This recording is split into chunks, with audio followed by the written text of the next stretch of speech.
प्रेरक कहानी 1। बुद्ध और शिशुपाल। एक बार भगवान बुद्ध चेतवन विहार में रह रहे थे। भिक्षु शिशुपाल भगवान से मिलने के लिए आए थे। उनके आगमन के साथ उनकी दिनचर्या, व्यवहार और गुणों की चर्चा भी हुई। भिक्षु शिशुपाल अंधे थे। एक दिन विहार के कुछ भिक्षुओं ने कुछ मरे हुए कीड़ों को शिशुपाल की कुटी के बाहर पाया और उन्होंने शिशुपाल की निंदा करनी शुरू कर दी कि उन्होंने इन जीवित प्राणियों की हत्या की।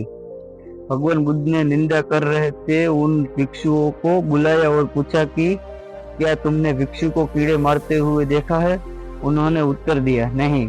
इस पर भगवान बुद्ध ने उन साधकों से कहा कि जैसे तुमने उन्हें कीड़ों को मारते हुए नहीं देखा, वैसे ही शिशुपाल ने भी उन्हें मरते हुए नहीं देखा और उन्होंने कीड़ों को जानबूझकर नहीं मारा है, इसलिए उनकी चर्चा करना उचित नहीं है।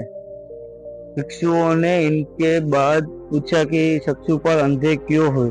उन्होंने इस जन्म में अथवा पिछले जन्म में क्या पाप किए?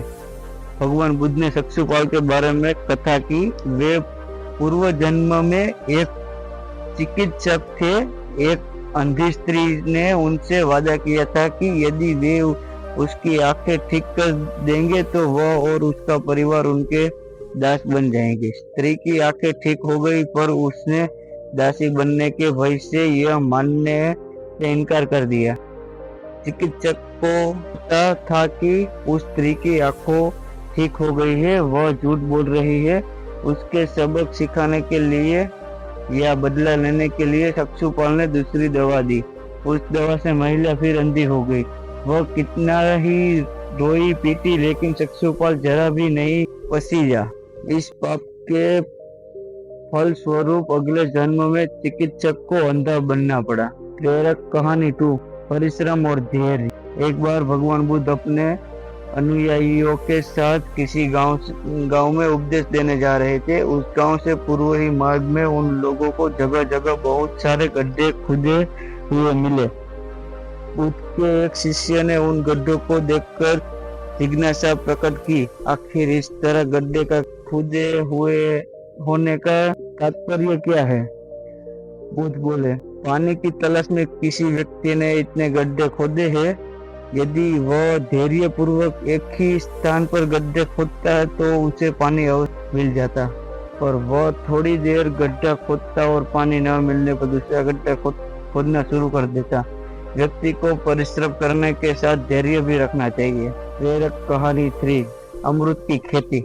एक बार भगवान बुद्ध भिक्षा के लिए एक किसान के यहाँ पहुँचे। तथागत को भिक्षा के लिए आया देखकर किसान उपेक्षा से बोला, श्रमण में हल जोड़ता हूँ और तब खाता हूँ। तुम्हें भी हल जोड़ना और बीज बोना चाहिए और तब खाना खाना चाहिए। बुद्ध ने कहा, महाराज, मैं भी खेती ही करता हूँ। इस पर किसान को जिज्ञासा हुई और वह बोला, मैं न तो तुम्हारे पास हल देखता हूँ, ना बैल और ना ही खेती का स्थल। तब आप कैसे कहते हैं कि आप भी खेती ही करते हो? आप रुपया अपनी खेती के संबंधक में समझाइए। बुद्ध ने कहा, महाराज, मेरे पास श्रद्धा का बीज, तपस्या रूपी वर्षा और प्रजा रूपी जोत और हल है। पापभीरुता का दंड है, विचार रूपी रस्सी है, स्मृति और जागरूकता रूपी हल की फाल और पेनी है। मैं वचन और कर्म में संयम रखता हूँ।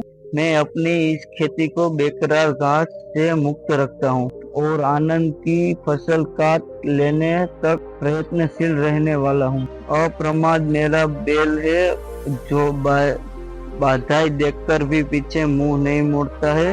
वह मुझे सीधा शांति धाम तक ले जाता है। इस प्रकार मैं अमरूद की खेती करता हूँ।